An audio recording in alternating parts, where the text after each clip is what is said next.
Well, we've been here in Tahanea for a few days now, and I don't think we've picked up a camera too much because we've been having too much fun. Our friends Ed and Natalie on Northern Shadow are here with us, and we haven't seen them since Colombia. So it's been super nice to hang out at the beach with them. Me and Ed did a little kiteboarding. We had a beach fire and invited the other boats from the anchorage one night, and that was really nice to stand around a fire and chat and have some sundowners. And today we're getting ready to sail again. So I repaired the staysail block that blew up on our way in here, and Brooke's doing some laundry today. It's not always fun and games out here. Some days we have to work. That looks like fun. It is. I have a beautiful view. Tomorrow we're going to sail to Fakarava. We're going to leave first thing in the morning. It's about 50 miles away, so we're hoping to make it there quickly so we can get into that atoll before the sun goes down. And hopefully the timing lines up with exiting this pass and arriving in that pass. There's a lot of variables at play to try to enter and exit two atolls on the same day. So we'll see how it works out.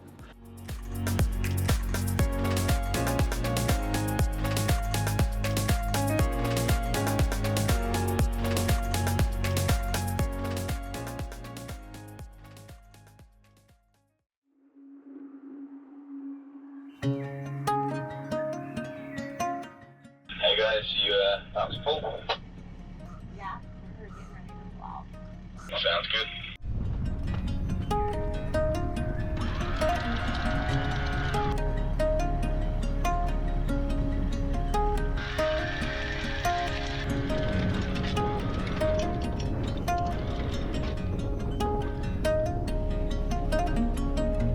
Good?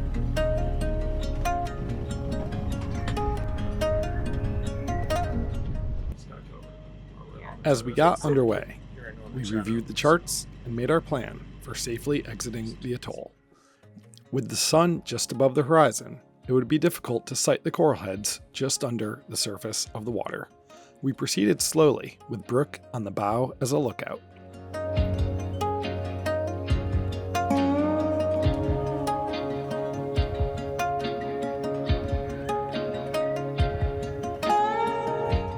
Our friends on Northern Shadow had a jammed winch as they went to raise their sails, so they were just a little behind us, trying to sort it out.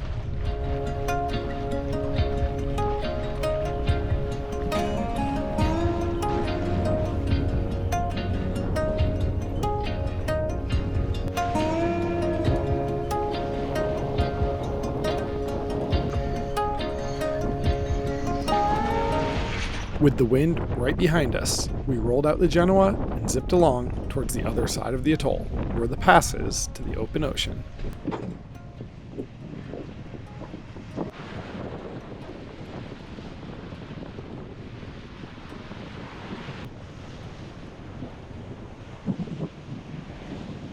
With the lighting still not great for spotting bommies, we stayed right on top of our previous track across the lagoon.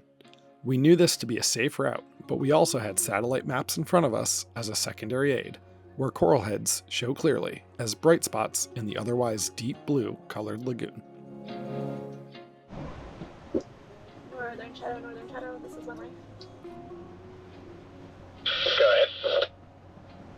Hey, what do you guys think? Do you want to pull off here and anchor, or what's your status back there? No, I think I've got it fixed, so no, happy to carry on. Okay, sounds good. We'll be standing by at 6-9. All the time.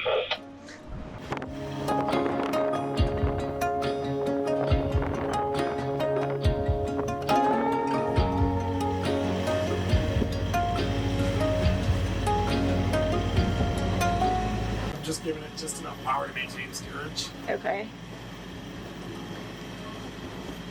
and we're pretty much just being swept out.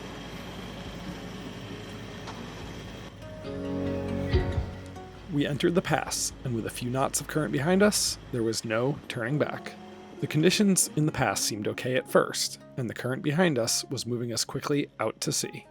But as we progressed, the current increased to nearly 4 knots, and the waves became extraordinarily steep and cresting.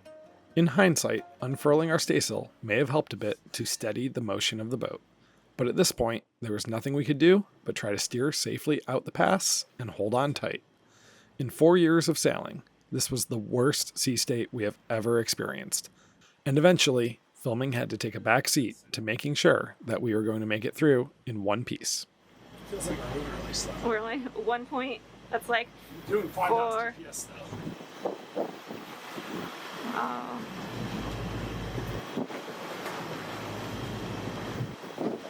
Fuck.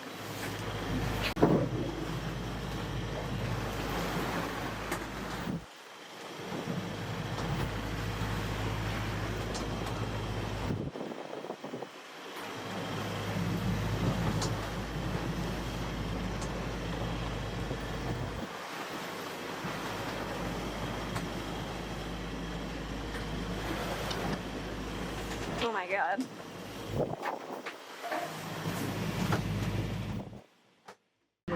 It's fine, it's just pretty nasty, so hold tight. Yeah, that was the wrong wave period for us. We were like stern up, bow down, and deck for one of them.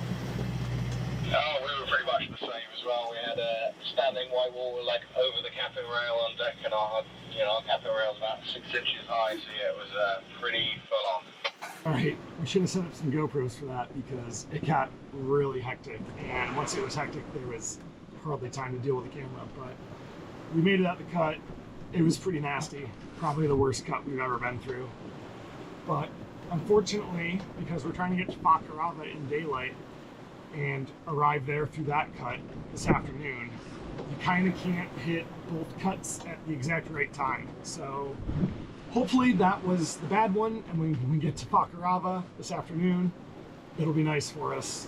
It's really challenging trying to get from one atoll to the next atoll in the same day because of the tides, and you only have a couple of chances in daylight for each one, and the timing just doesn't always work out that great. But everything's good. Brooke's down below just sorting all the stuff that went flying all over the cabin. And we've got some sail out, and we're cruising along now. It's going to be a sporty sail today, but it's not too bad out here.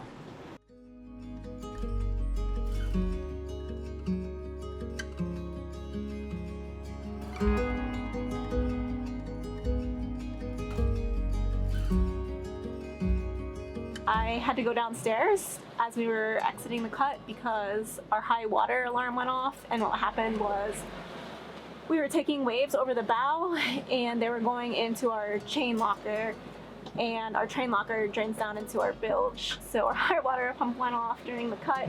We ran downstairs to take care of that. And then we have a pile of aluminum cans on deck that were tied back there, and I heard those go flying across the back, and I didn't realize what it was, so I thought something really terrible happened.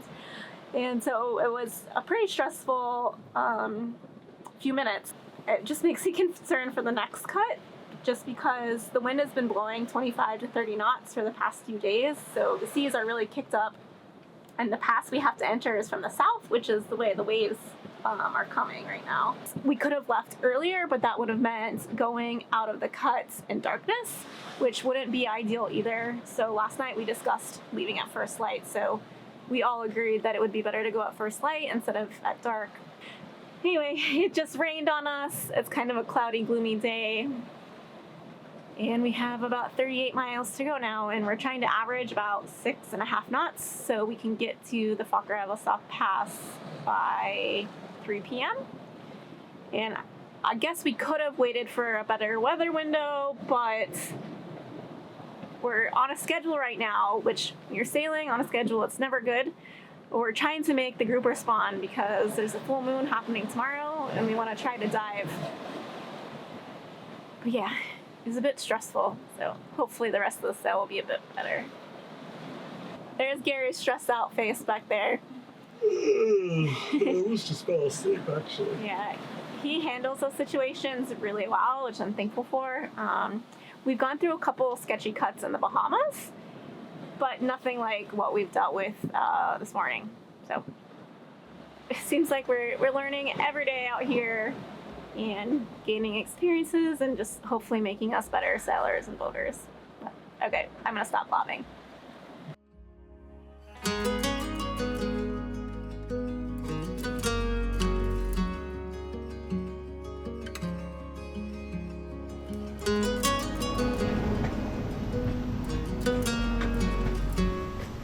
decided we need to run more dead downwind, so we're gonna put out our pole. He's out there now, getting the lines ready, and then when he's all set, I'm going to turn on the engine. We'll furl in the sail, and then we'll both go forward. We don't love when both of us are forward, which is why Gary's prepping everything now to eliminate the amount of time that we're both up on deck.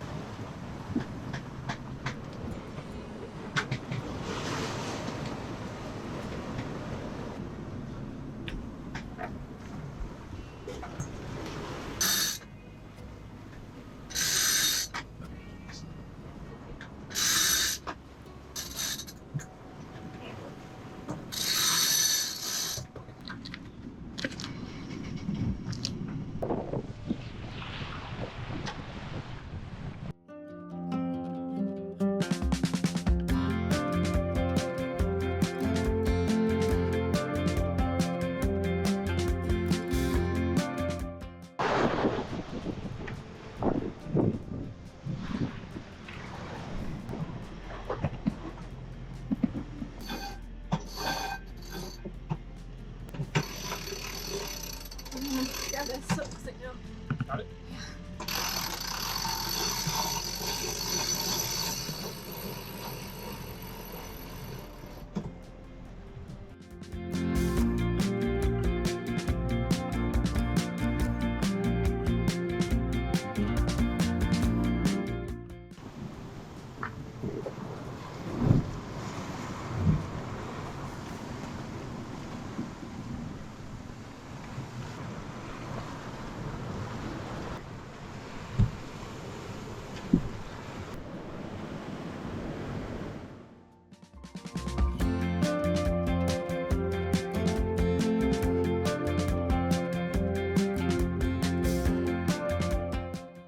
It's so cloudy and gloomy and rainy out that we can't even see Northern Shadow over there. We were hoping to have like this nice sail, some drone footage of both boats racing. We can't even see them, and they're not that far away. How far away are they? Right there. Yeah, but you can't get a shot of them. Oh, on camera? Yeah. No. They are a mile away? 1.5. Only a mile and a half away.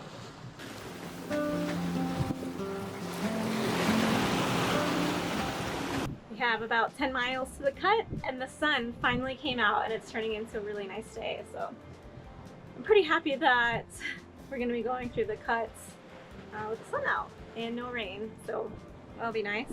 Huh. What? We got an hour and a half before we get there. So. True, we still have quite an hour and a half before we get there, but the weather's looking up, so that's amazing.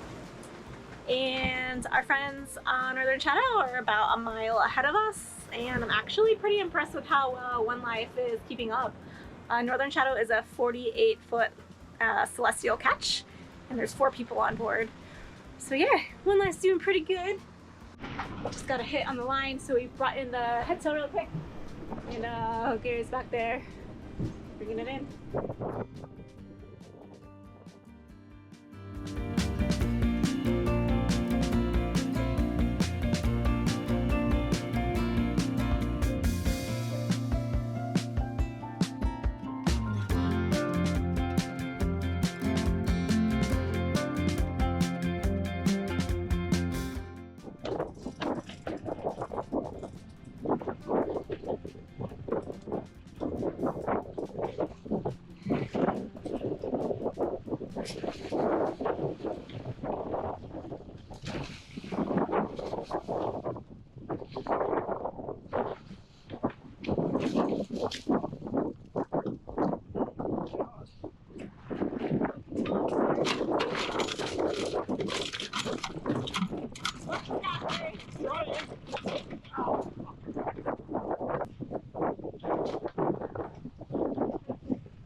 This was probably the most disappointing fishing moment of our lives. But instead of sulking about it, we cleaned up the deck, pulled the Genoa back out, and put the lines back in the water. So much of sailing is about coping when things don't go as planned.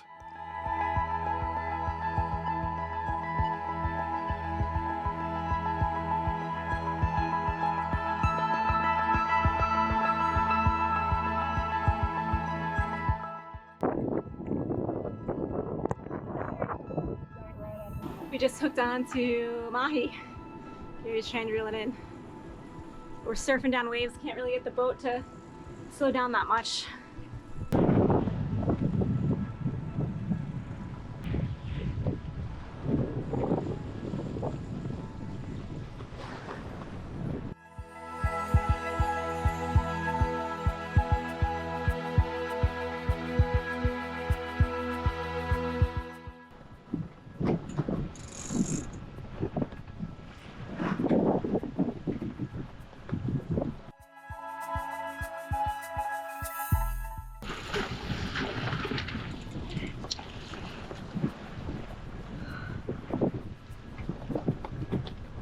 Okay, now what? You want the knife?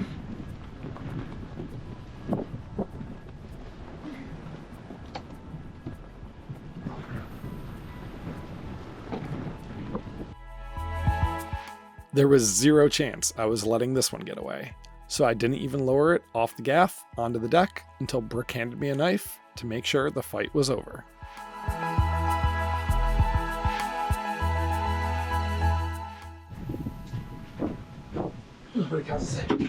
Gary, nice one. We're 2 miles from the pass and we just landed this giant Mahi. So we're gonna have to deal with the Mahi once we get inside. Whew. Yeah, I don't even want to talk about what happened with the first one, but we made up for it and we got one. Hey, we're about to enter the pass. It doesn't look like a washing machine yet, but I'll let you know how it goes. And just to let you know, we're just going to switch over to channel 16 while we're going through in case dive boats want to get in touch or something. Okay, sounds good. We'll switch over to 16 as well and hope it goes smoothly for you guys. Let us know how it is. Yeah, we'll switch back to 69 once we're through and let you know. Okay, we'll stand by on 69 then.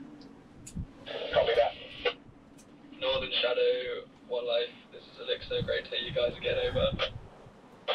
Max, a million, how you doing? We're just about to come through the pass, so I might have to get off the radio for a minute. A little concentration time. Good to hear your voice as well. Just to let you know, it was a super easy pass. No big waves. It was actually worse before going through. Okay, good to hear.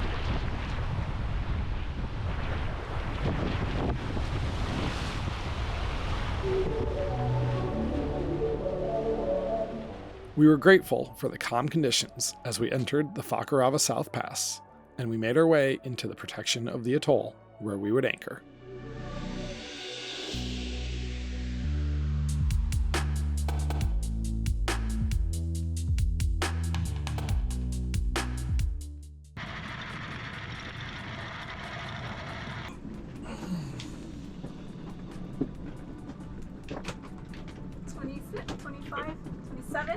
We call it 26. 26. It's a good one. So we just got in here to Fakarava and got anchored. This cut was much easier than the one this morning. But we're just gonna get the boat cleaned up. It's a mess with this Mahi. Gary's gonna fillet it. Then I think we're gonna cook some dinner and relax. It's kind of a long day. We did, like 65 miles? 65 miles from 5 a.m. to, what time is it now? 4 p.m.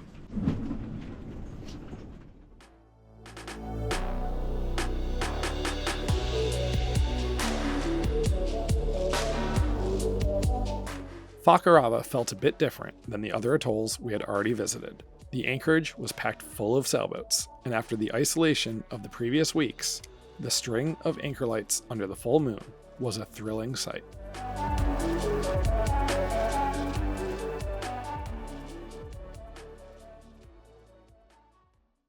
Well, we're here in Fakarava, and we really came here for one major reason, and that's to dive the South Pass.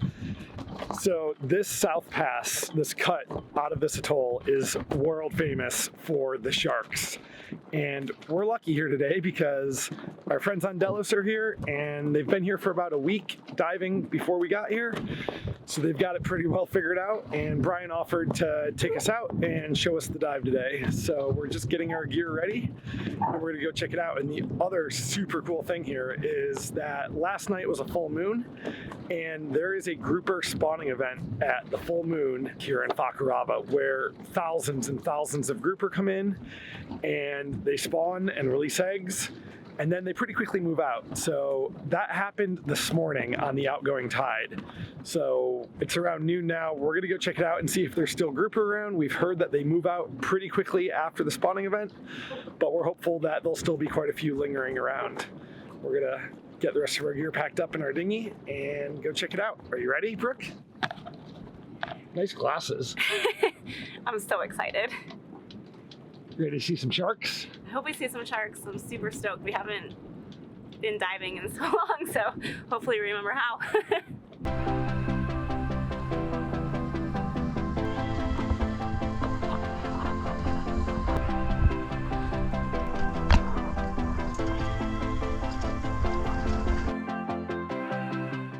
We followed Brian and Kaza well outside the pass, where we would start our dive and let the incoming current carry us back into the lagoon.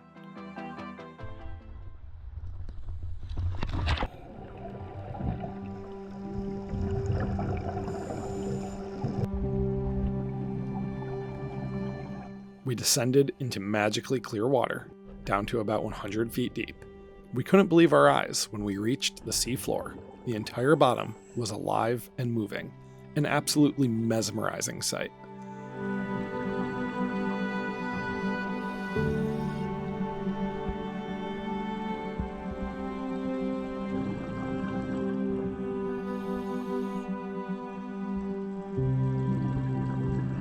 Once a year, these marbled grouper congregate into the South Pass at the Fakarava atoll. Tens of thousands of these fish come for their chance to reproduce, and it all happens on one night around the full moon. On an outgoing tide, during the night, the females will release their eggs into the waters. The males compete to be the first to rush in and immediately fertilize the eggs, which are then swept out the pass by the current to open waters, where some will hatch and form the next generation of marbled grouper. We were ecstatic to have made it to Fakarava just in time, as once the spawning night occurs, the groupers will leave the pass in a mass exodus that takes just a couple of hours. This event creates an underwater spectacle that is unmatched throughout the entire world. It is truly a marvel of the natural world, and to be immersed right into the middle of it was absolutely indescribable.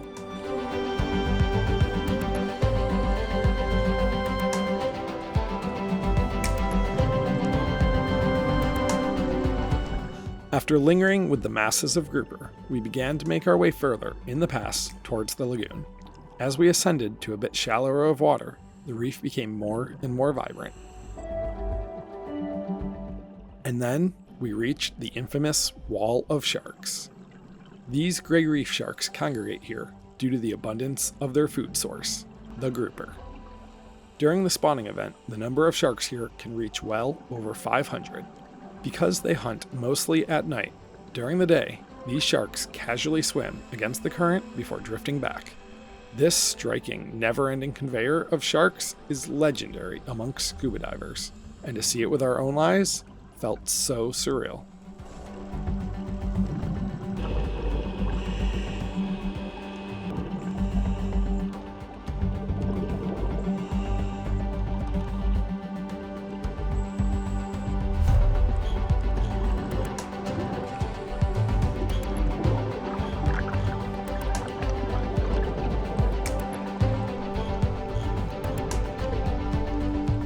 Before we knew it, our dive was over, and it was time to surface in the shallows of the lagoon.